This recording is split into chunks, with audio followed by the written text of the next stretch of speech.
Welcome to CMD news. నా పేరు కామాక్షి. ముందుగా నేటి వార్తా విశేషాలు. స్థానిక డిబిఎస్ ఇంజనీరింగ్ కళాశాలలో మాదక ద్రవ్యాలకు విద్యార్థులు దూరంగా ఉండాలని కావలి రూరల్ సిఐ రాజేశ్వరరావు పిలుపునిచ్చారు.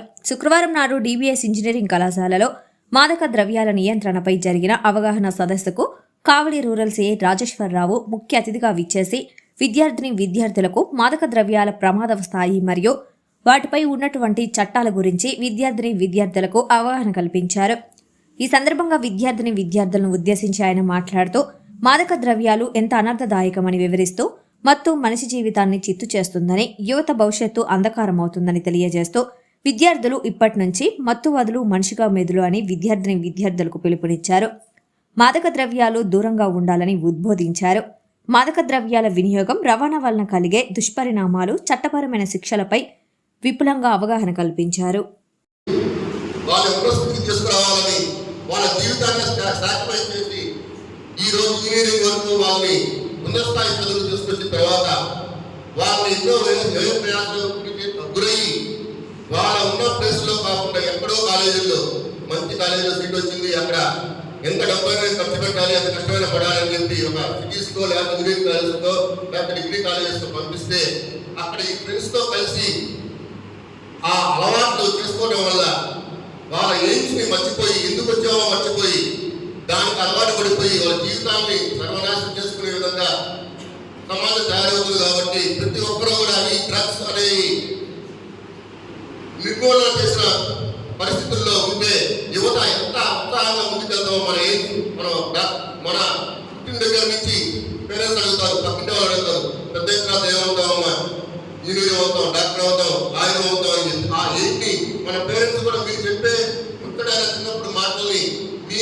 గోల్స్ రీచ్ చేయాలని చెప్పి వాళ్ళ పడి కష్టాలు పడి దూరం తీసుకొచ్చిన తర్వాత సగం లైఫ్ని వాళ్ళు మీరు ఇంకో సాక్రిఫైస్ చేసిన తర్వాత మీరు ఆ యువత అనే వాళ్ళు ఎవరైతే నిర్వీర్యం అయిపోయే దిశగా డ్రగ్స్ని అలవాటు చేసుకున్నారో దాన్ని ఇక్కడ కట్టడి చేసే విధంగా మన గవర్నమెంట్ కావచ్చు, మన పోలీస్ డిపార్ట్మెంట్ కావచ్చు తీసుకుంటున్న ఈ చర్యల్ని ప్రతి ఒక్కరూ కూడా సమాజంలో హర్షించి వాళ్ళని ఇంకా సపోర్ట్ చేసి వాళ్ళ కష్టాన్ని, వాళ్ళ యువత పట్ల వాళ్ళకున్న బాధ్యతని, యువత ఎవరైతే ఉన్నారో వాళ్ళు ఆ దిశగా డ్రగ్స్ దిశగాను ఎంత కాకపోవడం ఎంత ఇంపార్టెంటో మన స్నేహితులు, మన చుట్టుపక్కల ఉన్న వాళ్ళు, మన జూనియర్స్ ఎవరైతే ఉన్నారో వారిని బాధ పడకుండా చూసుకునే బాధ్యత కూడా యాజ్ ఎ సీనియర్గా ముందు తరం వాళ్ళగా అందరికీ కూడా సమాజంలో బాధ్యతగా దాన్ని స్వీకరించి అది ఎప్పుడు ఒక కంటిన్యూస్ ప్రాసెస్గా ఇస్తే కానీ ఏదో ఒక దశలో మన దేశం ఉన్నతమైన యువత ఉన్న కంట్రీగా మనం తీర్చిదిద్దడానికి అవకాశం ఉంటుంది. కాబట్టి ప్రతి ఒక్కరు కూడా సిగరెట్,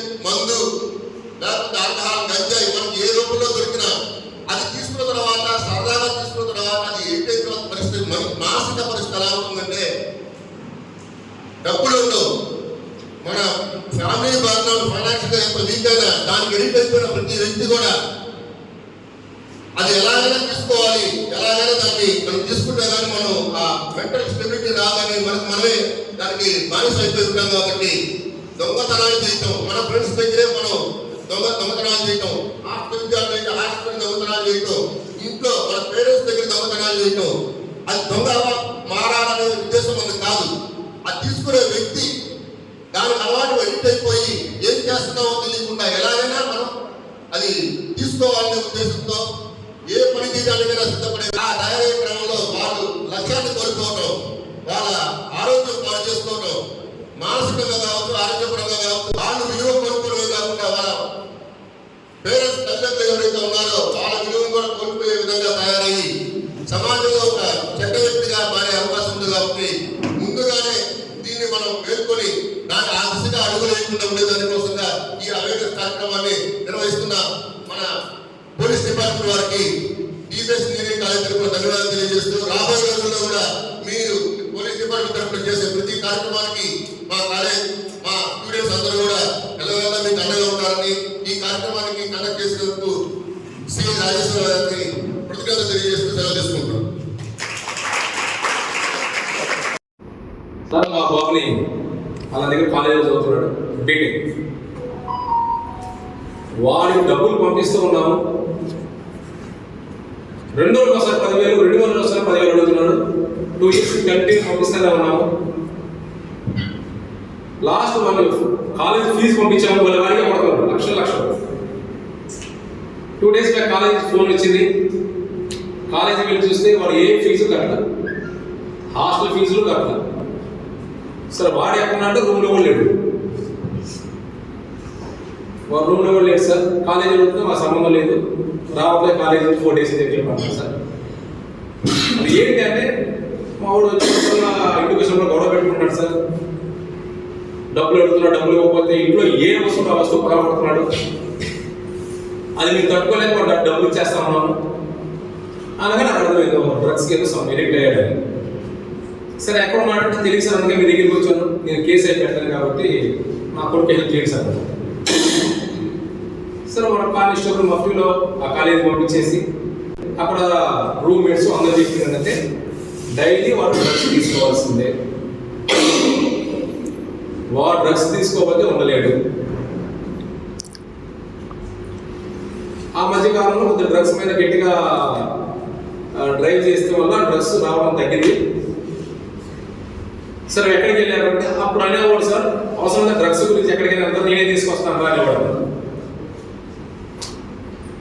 వాడి కాల్ లెటర్ ఇస్తే, వాడు లొకేషన్ తీస్తే నర్సీపట్నం అడవుల్లో ఉన్నాడు,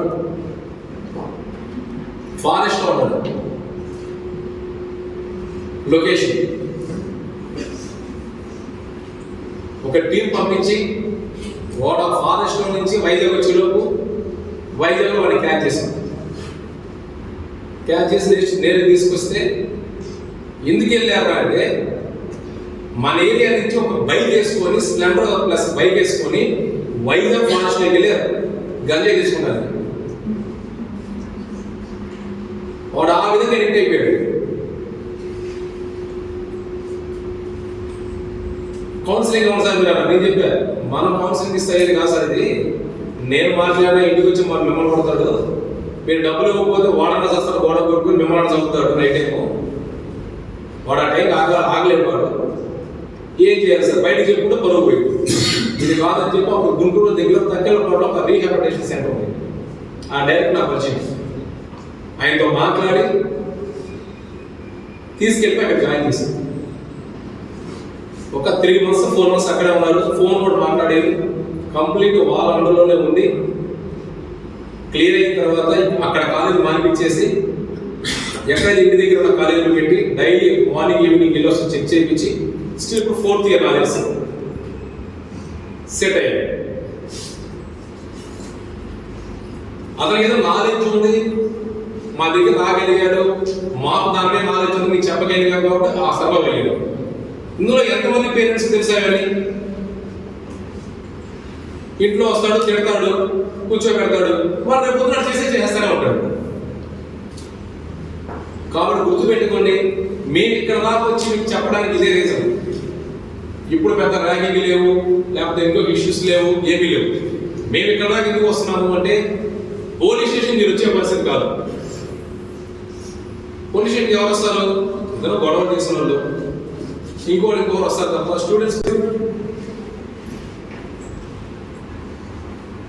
అది కూడా చూసాం, అమ్మేవాళ్ళని పట్టుకుంటున్నాము, అమ్మేవాళ్ళని కేసులు కడుతున్నాము.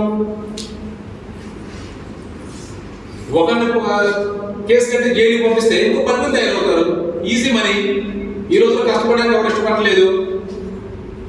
1 kg తెచ్చి అమ్ముకుంటే వాడికి సాయంత్రానికి ₹1,00,000 వచ్చేస్తాయి. ఒకరి నుంచి ఒకటి తయారవుతున్నాడు. క్రైమ్ జరిగిన తర్వాత చేసేదానికన్నా ఒక స్టేజ్, సెకండ్ స్టేజ్ ఇంకేదైనా కొత్తగా అని అనిపిస్తూ ఉంటుంది. అనిపించినప్పుడు ఆ పార్టీలు ఏం చేస్తాము, 10 మంది కూర్చున్నప్పుడు ఒక చిన్న సిగరెట్లో ఏముంటుంది ఎవరైనా చెప్పవచ్చు. దాని ఇంగ్లీష్లో ఏముంటుంది, నికోటిన్ అనేది ఉంటుంది. అది చాలా తక్కువ మోతాదులో ఉంటుంది, అంతేనా ఎక్కువ ఉండదా? సిగరెట్లో ఈ పొగాకు కంటెంట్స్ మోతాదు తక్కువ ఉంటుందా, పర్సెంటేజ్ ఎక్కువ ఉండదా? చాలా తక్కువ ఉంటుంది. అది తీసుకుంటాం స్టార్ట్ చేస్తారు. ఫ్రెండ్స్ జనరల్గా తీసుకున్నప్పుడు పక్కన ఏమంటాడు, నాకు వద్దురా, నాకు అలవాటు లేదురా అన్నాడు. అసలు ఏముంటుందిరా బాబు, ఎవరికి ఒకటి అలవాటు ఉంటుంది. బాబా ఏం లేదు, మనం ఇప్పుడు మానేయచ్చు, ఇది ఒకటే కదా, రోజు నేను అడగను కదా.